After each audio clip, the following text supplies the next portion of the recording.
Michael, how are you today? Thanks for singing up. Hey, thanks for having me. Absolutely. You are, I think, in kind of almost nighttime there, right, at this point. Yeah, So you got to do, are you getting a little bit of caffeine kick there, or is it just herbal?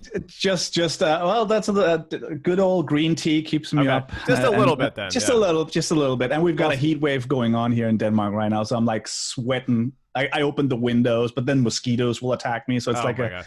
It yeah, just, yeah, it's you a got whole to kind of thing. choose what thing is the best of the worst, Yes, essentially. exactly. I choose the mosquitoes for now because you're recording this, so Right, sure, yeah. We don't want to. I mean, you said though you got that high def yeah, video recording. So I mean, do we want to yeah. see the sweat droplets kind and of yeah, kind of yeah, regretting that right now, yeah. but I apologize beforehand for any sweat. No, It's no worries at all. And like I said, we'll focus mostly on the podcast. So for the video people, they can see the sweat droplets. But yeah, you know, I've known you for a while now. We're not best friends. We just became best friends yeah, right before this, of course. But exactly. we've known each other. You are really well known in the industry. I can say I'm a little bit of a fanboy, if that's okay, right?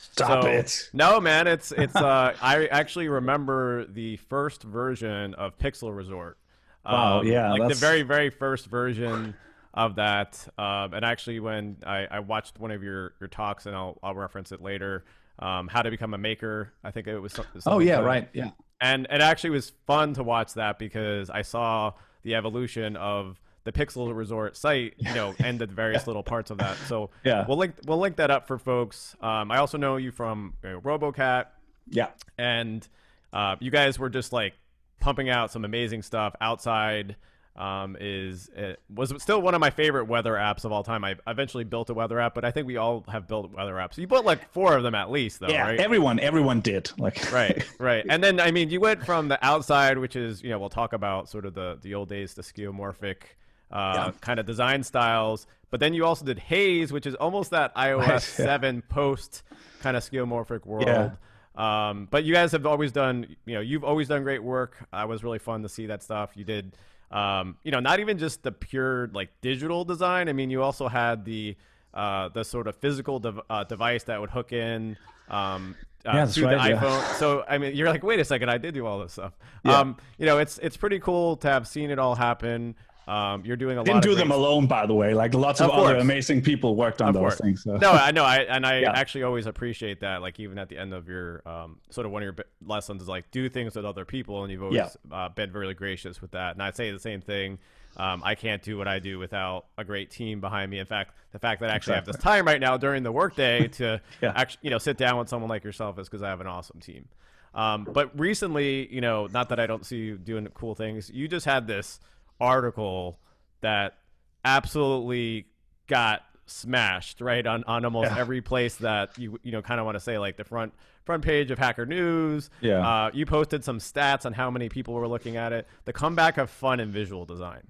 And I don't want to say this in such a way that the last number of years until Mac OS 11 that it was like the dark years for you, but maybe we'll have to talk about that a little bit. Yeah. Because we had this world where people like yourself and there's obviously other guys out there, Soft Facade and other Yeah. folks that were doing really cool skeuomorphic work, and it wasn't just saying it's skeuomorphic. I mean, there's a lot more to that. Yeah. But they're doing this work that people just are like, hey, if you want an icon like this, you go to Michael or you go to some number of people. But it's like, Yeah. people that you count on your hand to this world of iOS 7. And, what you talked about in your article, I'm going to read a little sentence here for you. Under the rule of minimalism, visual design for the sake of design took a back seat. Right. And so you wrote this article, it hit a nerve. So let's kind of work our way up to this and go back to the early days of iOS. And we'll say iOS and we'll say iPhone.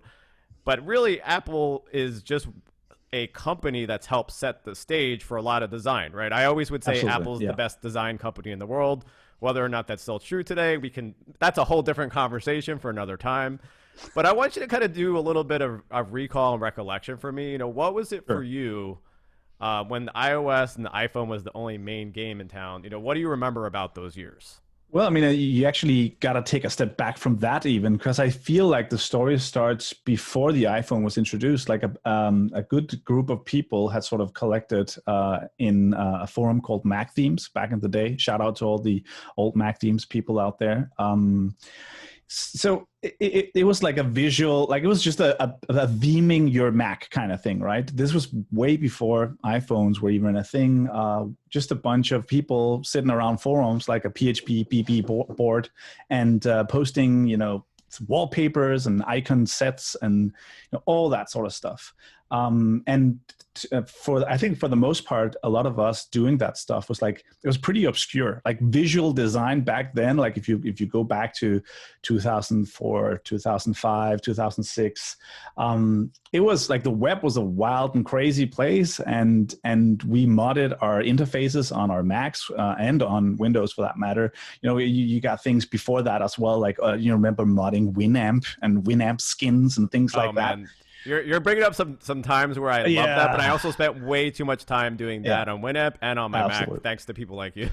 Absolutely. So a lot of us was like producing this art and trying to figure out what you can do with all these fantastic tools, using Photoshop back in the day, Fireworks, Flash still big back then. So it was just sort of a congregation of a lot of like-minded people that was like trying to hack and modify and change things, and a lot of it was some, like a lot of my stuff, like some questionable digital art, right? Like abstract stuff, or if you go back and look at some of it. And then, but the weird thing is it sort of put us in a weird position when the iPhone came out. I remember I was watching the keynote. I was a big, big Mac fanboy already at that time. I love my MacBook. Been building icons for it for years at that point. And we saw this keynote where the iPhone was introduced. And I just remember like thinking like, this is going to change everything, right? Because it's really going to take everything we love about, computing and modding it and the aesthetics of it and pushing all those limits, and it's going to take that and it's going to put it in everyone's pockets, and that was like the turning point, right? And almost like immediately we started getting a lot of freelance work, simply because we were this weird obscure hobby, like drawing little things in our apartments, in our pajamas, had suddenly become like this highly sought after international skill, right? Visual design. Mm-hmm. I'm not trying to employ that. I'm not trying to say that visual design wasn't a thing before that, but it really brought it to a whole different level. And at least for our generation, like the generation of designers that I was sort of coming up with, it was just a game changer for us. Yeah. So we went from this kind of, I'm a Mac person, which wasn't a very big community. If you eventually saw the numbers of how many people had iOS or iPhone devices compared to Mac users, eventually just morphed it. So it's just kind of this more, it's not fair to say niche, but, kind of more the geeks and the nerds and the creatives would have the Macs, to everyone seeing your work. I don't say almost overnight, but it was a very, very quick adoption.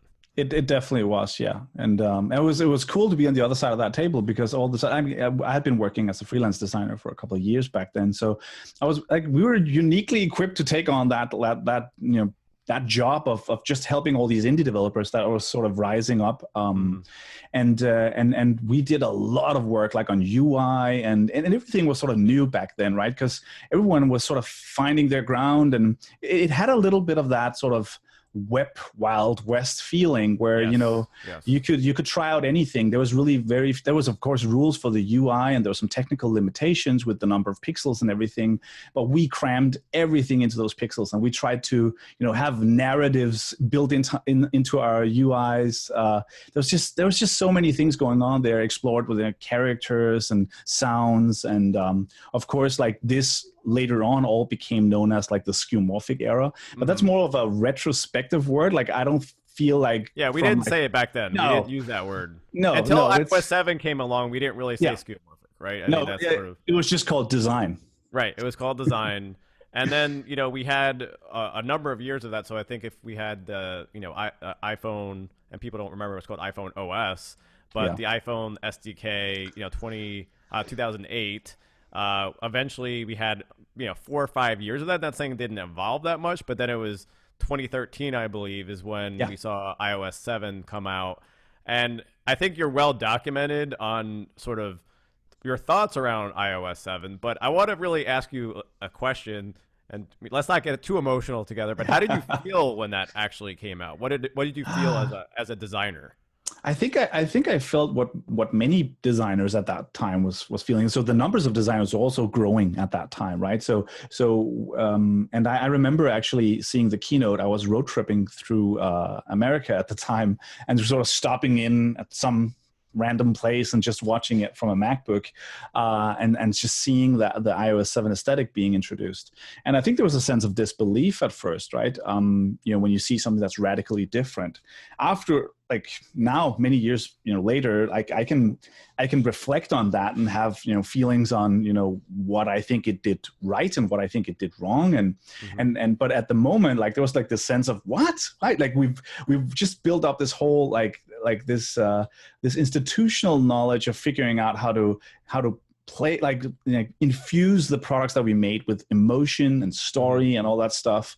And here suddenly came this quite like foreign language that stripped away a lot of that. And I would say that was an overnight thing. Like it that went really fast. So all of a sudden everyone wanted that aesthetic, right? Yeah, and I think yeah, it was definitely. I have a lot of thoughts and feelings too. Not thoughts, more on the feeling side. I remember just being like, what just happened here? Yeah. I think there were certain designers that maybe because they didn't have the skills of a person like you did, that were kind of like, oh, this is interesting. And a lot of people who are UX, I love the fact that you went through all the different titles that evolved. And we have titles and we have different roles and they're different, but it just kind of got a little bit silly too, right? Through the evolution of all this stuff. So.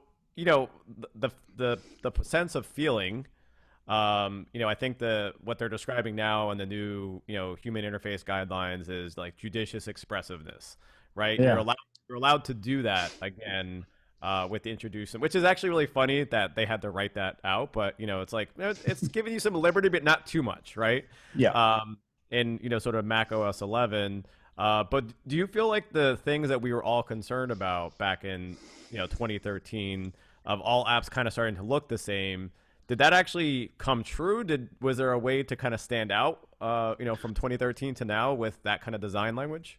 There was absolutely a way to stand out. Like I think, one of my main things, the thing that I've been sort of singing the tune of, is like design could be anything we want it to be, right? It's this thing, like it's this wonderful toolbox where you figure out like what you want to tell and how you want to tell it and how you want to communicate something, and then you choose the right tool. And so I think the problem, what happened right there with iOS 7, it was that all of a sudden there was like this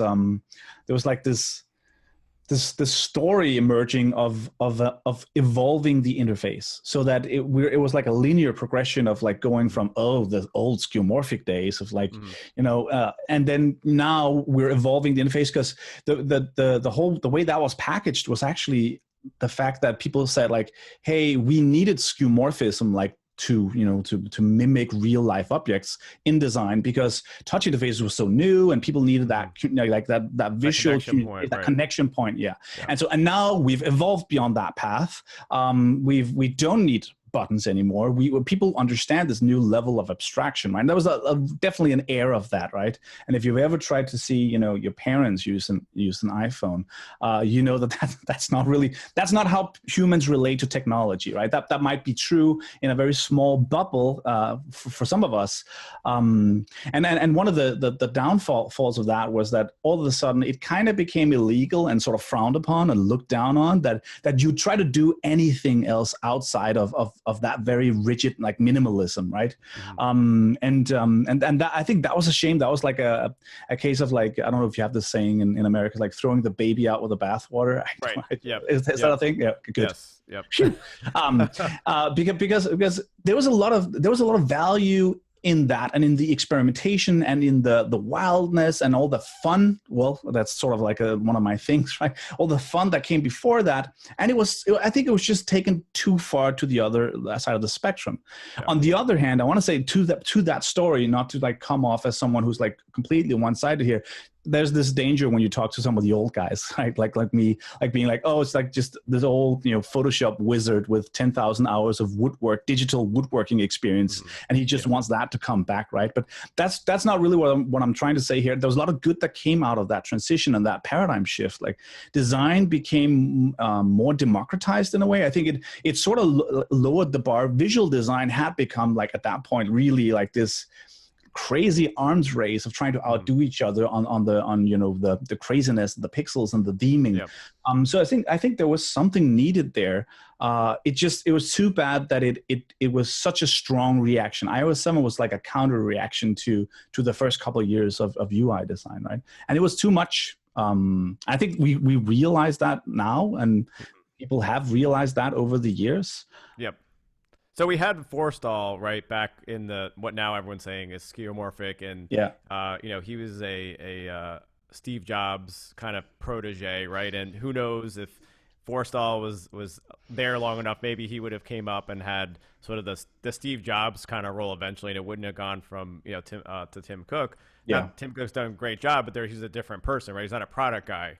So Forstall kind of loved that now it's now called skeuomorphic styles. And then Johnny Ive came in, right, and is the industrial designer.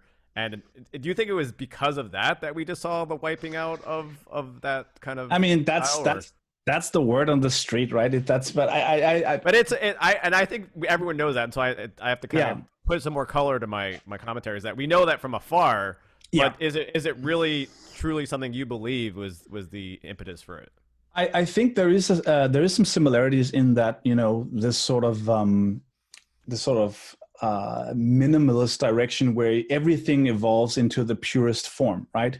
That is taken from hardware design and has sort of with iOS 7 definitely that was the influence, right? It was there's nothing new about like the direction that iOS 7 like if you've ever seen like 30s typesetting, like it was this very it's like very new like modernism in a way that we've seen before. Design trends are very cyclical if you zoom out a little bit, and so but I definitely feel like it was informed, at least the mentality of the evolved interface. It tasted kind of like the same as like the evolved MacBook that's now slimmer, thinner. It's like with less, of whatever it is, right? So Sure. I definitely feel like it came. Some of it came from there. So I don't want to get too much into conjecture, but there's no more VP of design at Apple, right?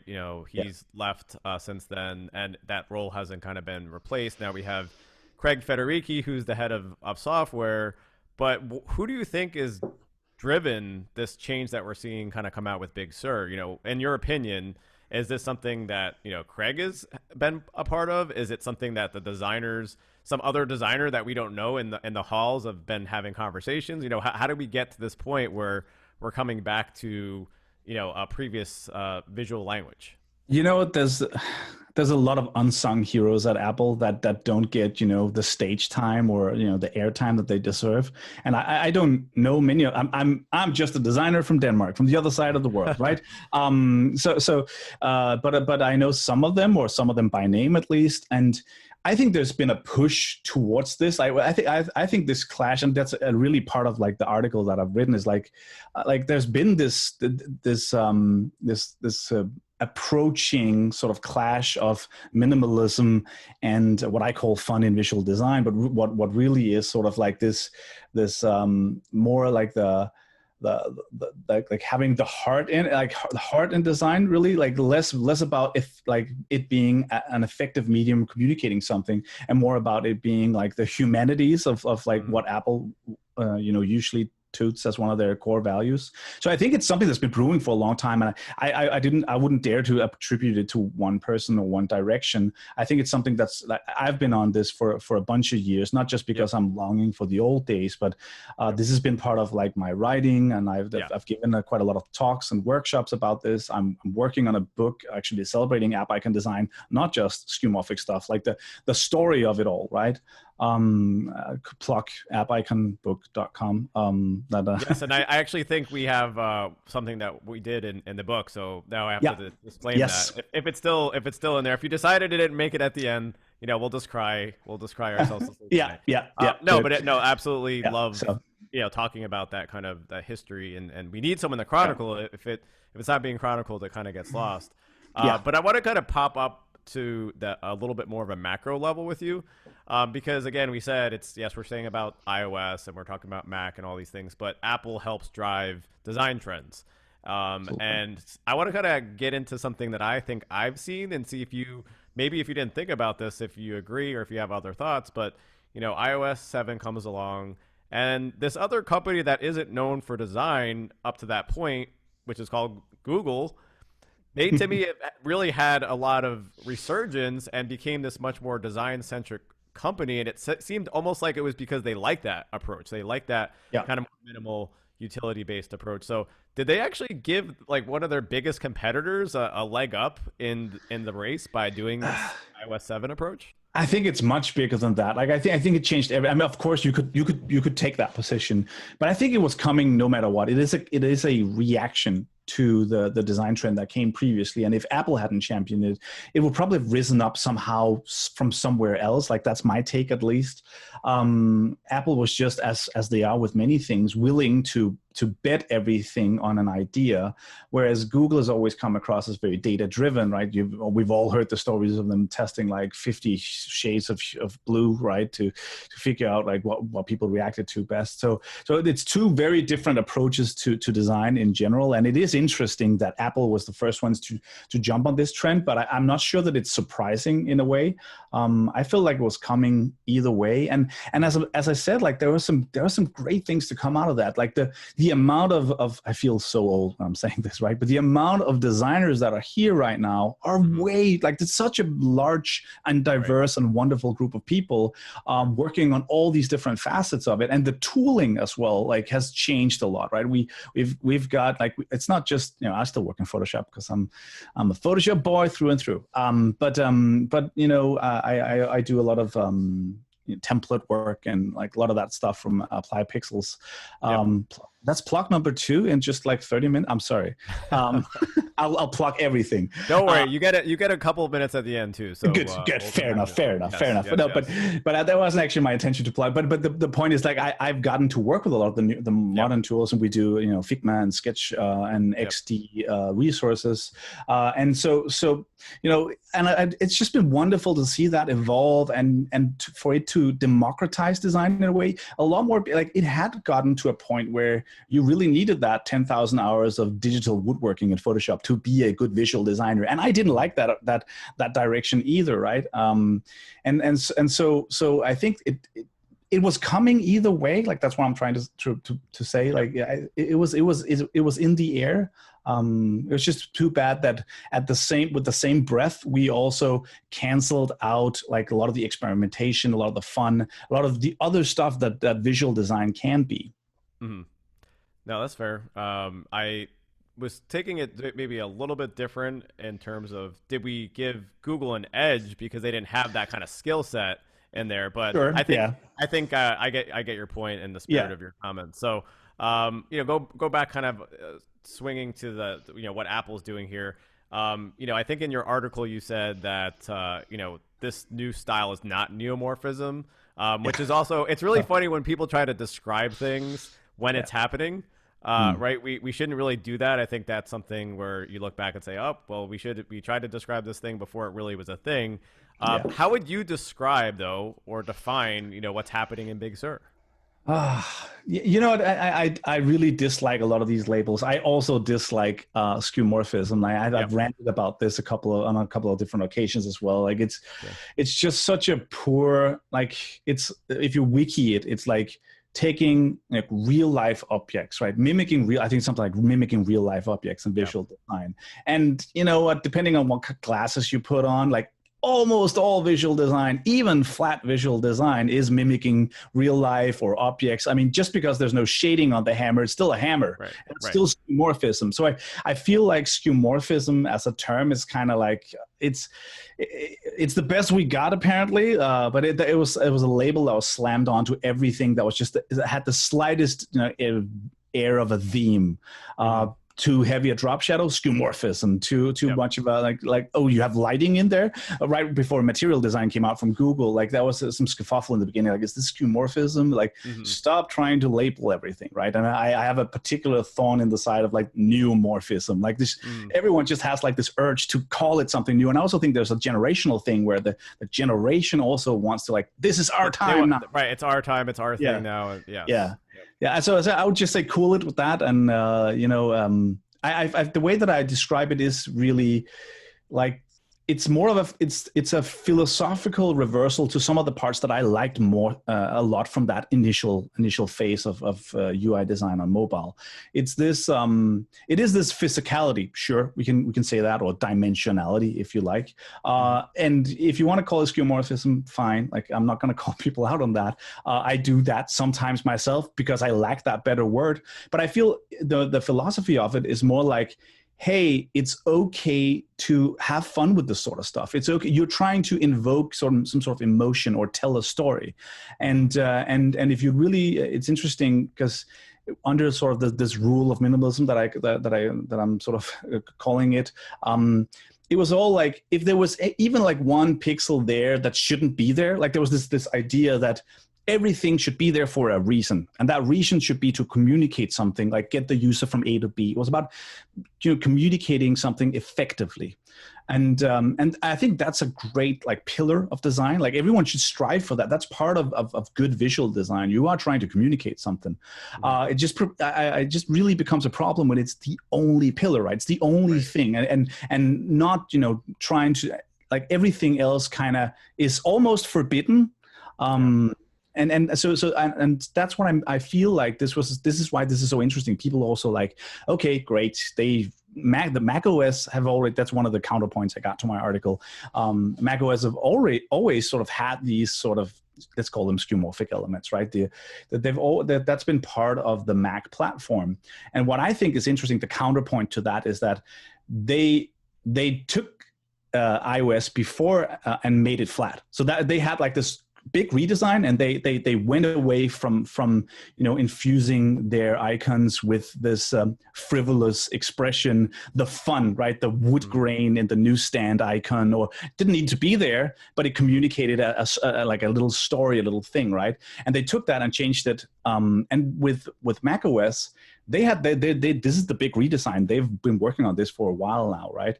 And they didn't do that. They could just as well have done that. Like, I think a lot of people actually expected that unification for it to look more like iOS.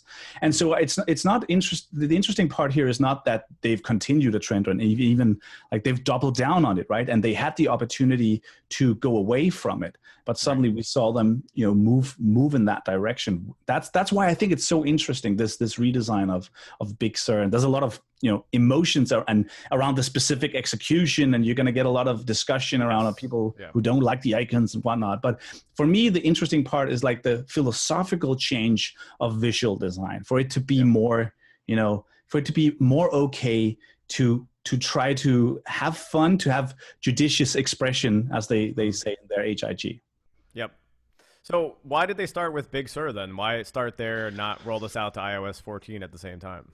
That's a good question. If I worked at Apple, I would probably have the answer. But no, well, going back to what you just said a moment ago. Let's speculate. Let's speculate a little bit. That's what this is all about. That's what we do, right? We speculate. We don't know. Right, we don't know. It's fun to talk about. There's some wonderful people out there in Cupertino just shaking their heads like, oh, he's all wrong. Right. Ken and Michael, wrong. I think one of the reasons is that initial point, which people are right about. Like, it's not that much of a dramatic departure. It's more of a continuation or refinement of a style on the Mac. Like, I feel like it won't be that foreign to a lot of other Mac users. If they had come out with iOS 12 or iOS 13 or iOS 14 and been like, here's the big redesign, right? And I think that wouldn't have been a bigger drop in the bucket. I think that this is sort of starting it out slow. They love this platform. They're also about to change to ARM Macs Apple, and yeah, yeah. Apple So Silicon, yeah. So something's going to change there, right? And I felt like there's some interesting stuff going on, with the whole transition. We had Catalyst last year, and right. so it sometimes the Mac does feel like I know for many years people thought it was like, oh, it's a stagnating platform, but actually a lot of interesting stuff is going on in the Mac right now. And the Mac is now, which is silly, but it's such a smaller user base of fairly more proficient users than iOS. So I think my speculation would be that's an easier place to start this counter design mentality. Yep. No, that's fair. And I mean, not to maybe be a little bit cynical here, but they did the redesign on iOS initially. If you release the redesign again on iOS, it's kind of like, oh, we're taking this full reverse course versus gradually introducing that and saying, oh, this is kind of an evolution of where the platform's going in general. Yeah. I still believe, and no one really wants to believe me on this, but with the other changes in Mac OS, the larger toolbars, the more kind of touch-centric app icons, the rounded corner radius, and everything. To me, it seems like they eventually want to have some kind of touch on the platform.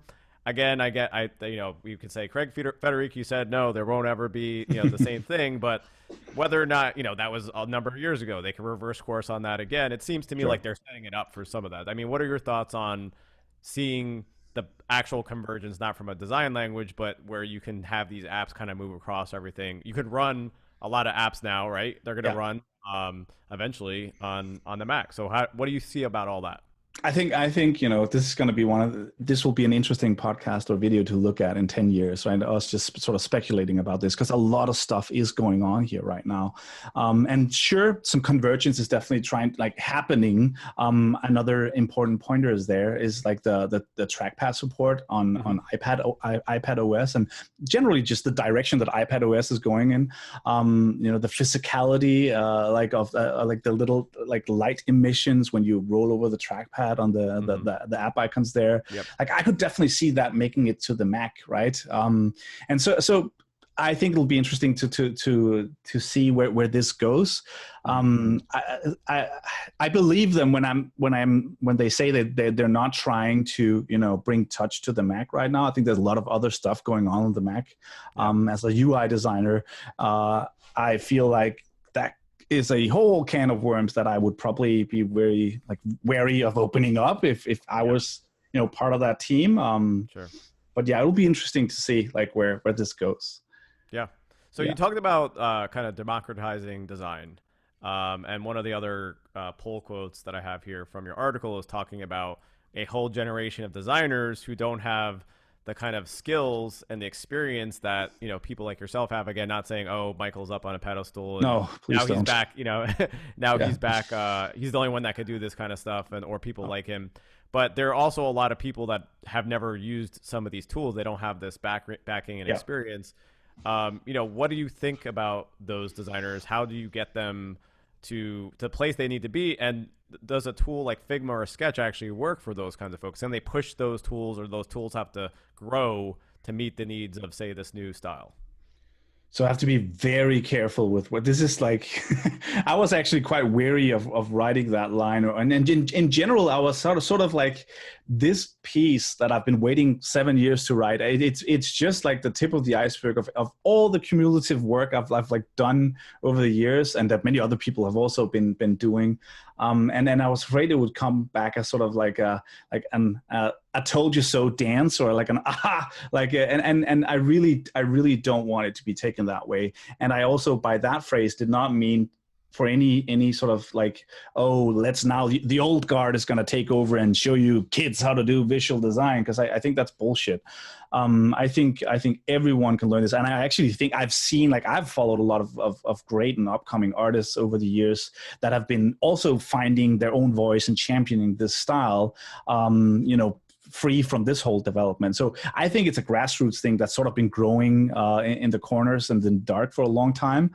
That's, in the first couple of years when iOS 7 came out, it was scoffed upon, but become gradually more acceptable. And we've seen some really cool apps come out in the past couple of years. So it hasn't been a hard limit, right?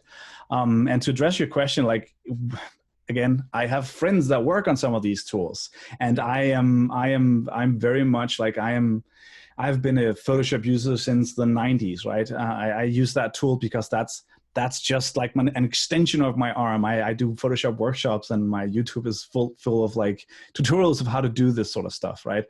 So I'm of course incredibly biased here, but I've seen like amazing people that I think are like great artists do amazing stuff in some of these other tools. So I don't have any doubt that a lot of this stuff can be done in some of these other tools. Mm-hmm. My main thing that I've been talking about at these workshops, if you really want to get into it, is that what I've always liked about Photoshop is that you have like this pixel level control, where it's essentially a raster based application, right?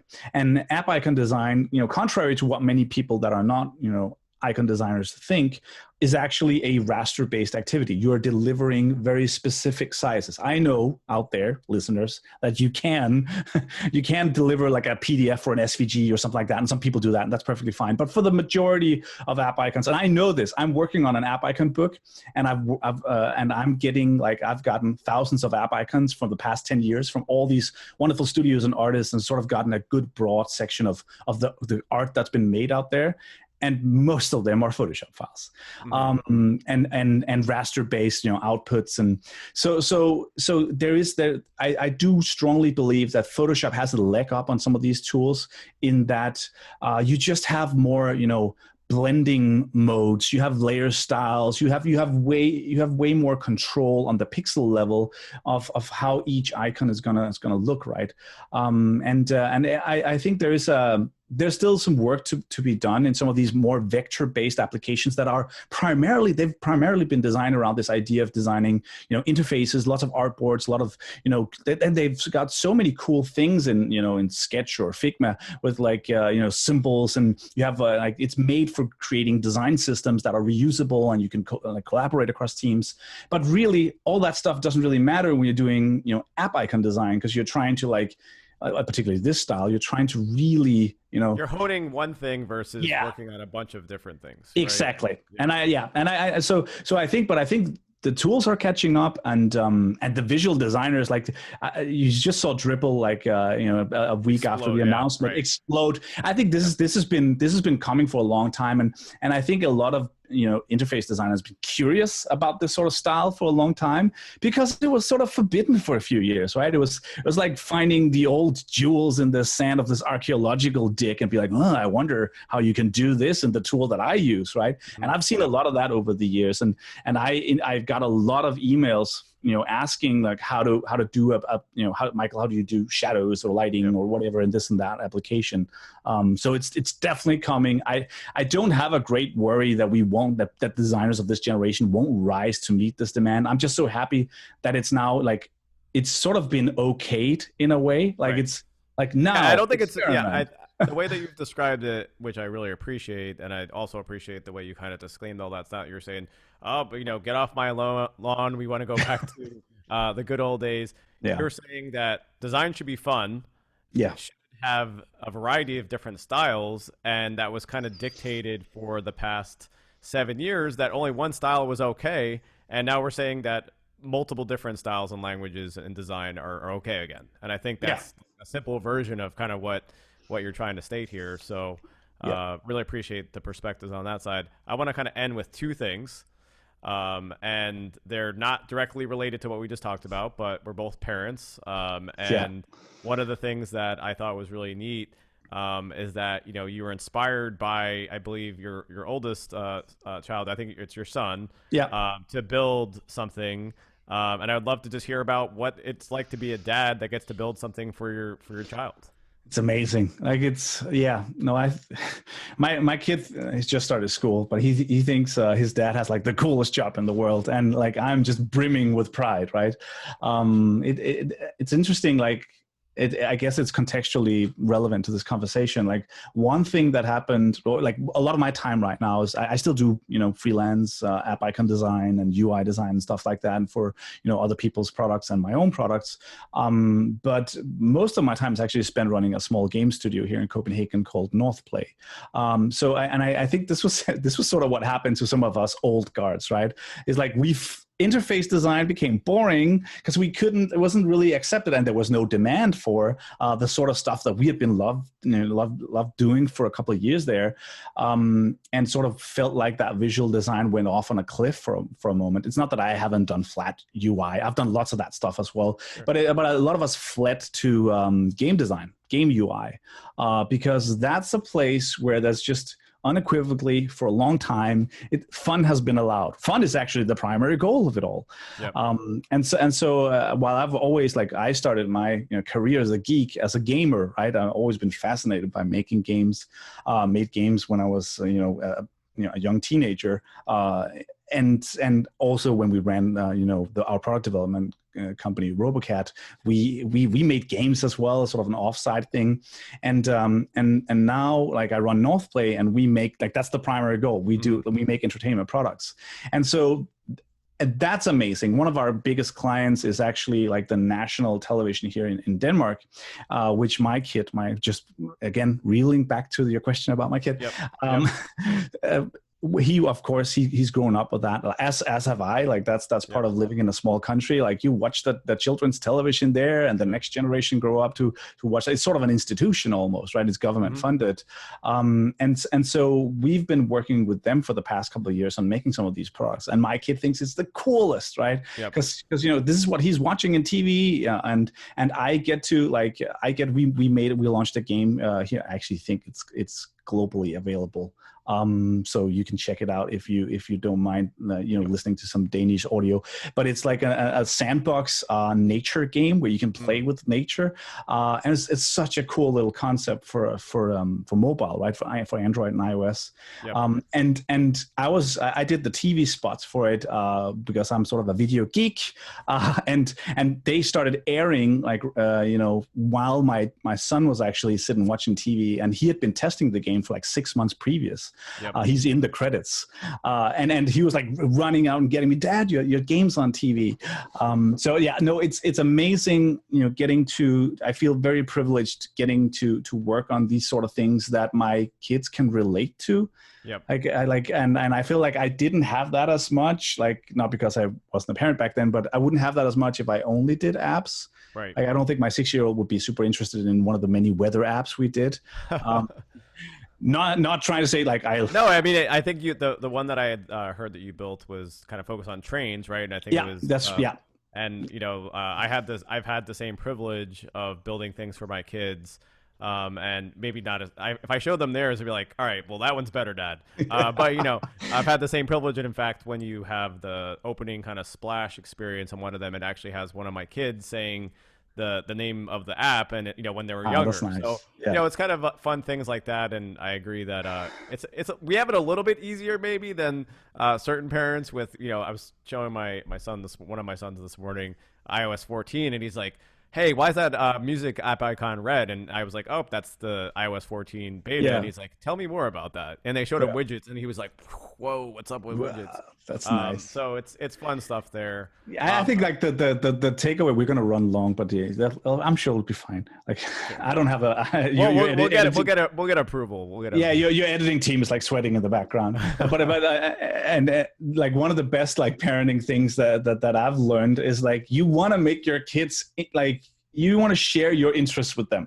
It's much kids are so good at picking up when you're not interested in what they're doing, right? And so the parent hack to that is get them interested in what you're interested in. So that's of course very easy when you're interested in playing video games, because most kids have an affinity for that. But I mean, even if it's drawing or coding or whatever, that people listening or watching this do out there, I feel like there's just this perfect hack where you can mold them when they're small, right? You can fascinate their minds with things. It doesn't have to be games, right?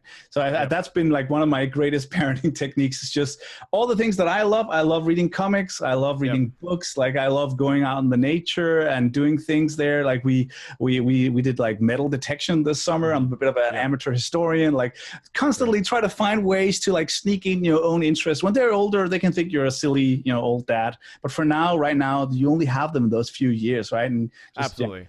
There's two things there, not to get too much into the dad talk, but this is the parenting podcast now. Exactly. But you really do, if you think about it this way, you've got 18 summers with your kid. Yeah, that's a great So if way you of think thinking about that, right, you've got 18 summers with them, and I kind of sometimes think about that. I'm like, all right, I have a certain number of summers left with them. And my other children, of course. No one else, just him. No, but and then the other thing is, sometimes when people, and I think this is the interesting thing about these kind of talks, is we share some other insights beyond, we are professionals, but we are parents and we are, spouses, and we're all these different things, but we have, that we apply this. We live in the Apple and the design and app world. But is that when you have a child, you're inviting the child into the family. And a lot of times what people do is they kind of make the whole unit around the child, right? So I think when you say it's a hack, it's also just a better way of doing it, where it's like, hey, we're inviting you into this. This is what I like. You don't have to like this, but this is, if you show attention and interest to those kids. I used to do something really funny with, gestures on the Mac, talk about the Mac, is I'd have a hot corner that would, show the desktop. And what I do with my, my oldest now, he would know the trick, but I'd have, hey, come over to dad's computer for a second. I'd say, go with the hand. And then I just move it to the hot corner and it would just move. And I'd kind of play that game with him. That's so cool. And we did that for a while. And then finally, I think he maybe figured it out. And now if I do it to the other kids, it's like, oh no, don't get tricked by dad. But from an early age, seeing what I did and being intrigued by that and asking questions. So, definitely. So I am with this last question, which is now, just on the professional advice, again, I'm going to make sure we put in the show notes and link to the, how to become a maker that you did in 2018. Really awesome talk. All the lessons in there. Yeah, it was really, really good. And I also loved it, like I said, because I got to see all the things that I remember, through the years. It's a very personal story. It's like, it's very personal, but it also has a lot of stuff that's relevant for designers. So you had this one idea that I think is important for people, which is you become what you work on. And there could be a pro to that, and there could be a con to that. So just kind of talk to that a little bit as we wrap up here. Yeah, no, definitely. That's one of like the things that I keep coming back to when I give talks, or when I talk to people who are, part of that journey of figuring out what they want to do. Is this idea that you become what you work on. I usually have two circles that I present to people, and one of them is called like the circle of fun, right? And so the general idea is that you do something that you think is fun, right? If you're a developer, you program a little thing. If you're a designer, you have like a fun little side project or whatever, and you put that out into the world. You put it on social media or whatever. And the world sort of has a way of rewarding. There's always going to be like, you're going to find your tribe out there. If it's drawing, pictures of cats or whatever, you're going to find a lot of, people who love that sort of stuff is going to give you feedback. And then all of a sudden, someone's going to come out there if you get good enough at it and wants to actually, pay you money to do it, or somehow you get involved in more of that kind. It's sort of like the world gives you more of what you're doing in a way. That's at least what I've experienced through these like past 15 years. Mm-hmm. Unfortunately, that's the circle of fun. You want to be there for as long as possible. Unfortunately, on the flip side, there's also this thing called the circle of boring, right? Where you do something that your heart isn't in it. It might be a job, you might be a student, it might be something like that, or maybe it's just what you've always done, and it's not great. You don't love it, right? But you do it. You got to pay the bills, or got to get through school. The problem is you share that. The world will give you more of that kind, right? And so I think it's such a simple thing. Like, I didn't invent this. Like, it's just been reinforced to me so many times. The cyclical nature of getting more of what you do, of what you put out into the world. And I think it ties wonderfully into this sort of idea of fun in visual design as well. Like, I've luckily been able to like keep a fire lit under this style, as you said, for many years. Like, people who wanted this sort of style, this judicious expression of fun, would go to me or a handful of other people who are still interested in sort of making design like this. And that's only because I was in that circle of fun, right? Just putting out things that I want to see in the world, and then being rewarded with more of that same kind. And I think you really got to stop up and look in the mirror and see if you're in the right circle. Yep. That's I think you nailed it. So people can hear more in the talk, but I think that was the key point taken out of there. So as I told you, you get a couple. You just get. I think you already took 2 of your plugs, so maybe one. No.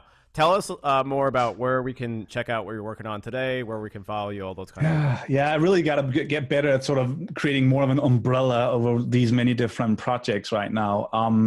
I spend most of my time working on 2 main things. One of them is applypixels.com, which is actually this app icon template that I started way back in the day. Oh yeah. I interviewed for a job at Apple because I made that template, and they were like, they wanted me as a sort of like QA between engineers and designers. And I was like, I had to sort of try to explain, no, it's not because I'm like a super technical or like really perfectionistic in sort of the technical essence of it. That's not why I made the templates. It's because I'm lazy.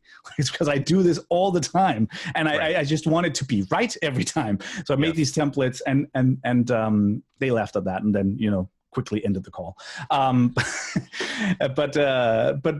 But that's sort of grown into Apply Pixels, which is actually now like the subscription platform with a lot of design tools, not just for Photoshop, but as I said, for other design platforms. And that's also where you find the article actually that I wrote on the comeback of fun in visual design. And yeah, we just have like a lot of we're not going for quantity, we're going for quality. Like we want to be like the best tools if you're going to make app icons or screenshots or interfaces, that sort of stuff. So applypixels.com, that's definitely like my go-to.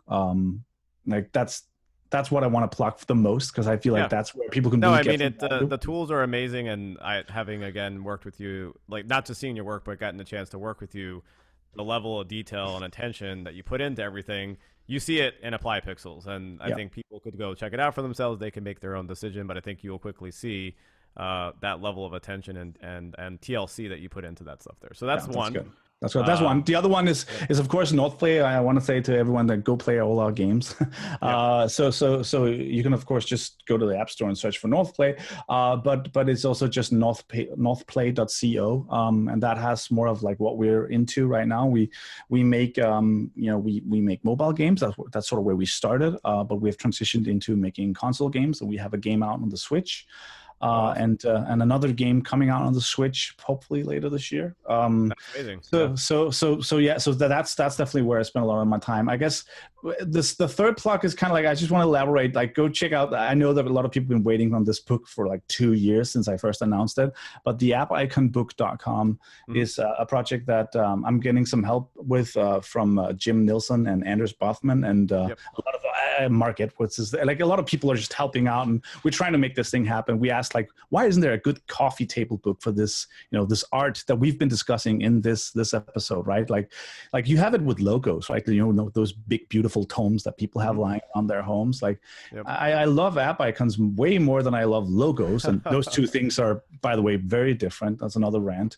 And I feel like there's such an intimate thing. Like people organize them on their home screen. It's really it's like the main touch point between a user and the content that they're interacting with on their smartphones many times a day, right? So super important stuff to and we're losing a lot of that artwork. That's also the thing. Like I'm doing a lot of the archaeological stuff together with Jim, and it's just like a lot of these companies, of course, app-based companies, they're not around anymore, right? So getting that artwork, it's hard to find it. I had to dig it up. Like when you're like, hey, could you get this? I had to go dig through some things. So and we have to get like license agreements for everything, and if the company doesn't exist anymore, who owns the copyright? Like it's a whole thing, right? But there's more on appiconbook.com, and I promise that eventually it will turn into a book. It'll probably turn into a Kickstarter before it turns into a book. But we're doing layout now and a lot of the editorial decisions, and we have around 1,000 like approved high quality app icons, which has been a big thing. That's we also a labor of love, that is, and it's taken 2 years, and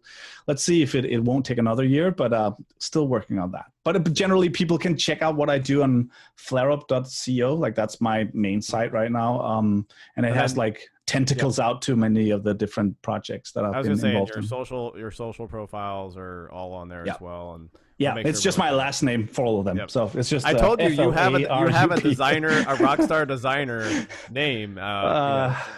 I but look, really hate that term. Like it's it's no, I mean, you want me to say a couple other things? I know designers like to say, like, let's make it pop and all those things. yeah. No, no, but yeah, people can check that out, and they can Cool. reach out if they have any questions or you want to discuss this further. Like I'm on Twitter way too much, so feel free to DM me, or I'm always, if I have the time, which I rarely do these days because I got 2 kids and 3-4 companies now. But when I have the time, I really do want to try to engage in these conversations because I think it's fascinating where all of this stuff is going. Hey, at the very least, you're starting the conversation now, right? With articles like this one. So thanks so much for taking your time. I know it's getting late there. So we're going to let everyone get back to it, and we'll check you all on the flip side. Thanks for having me. Of course.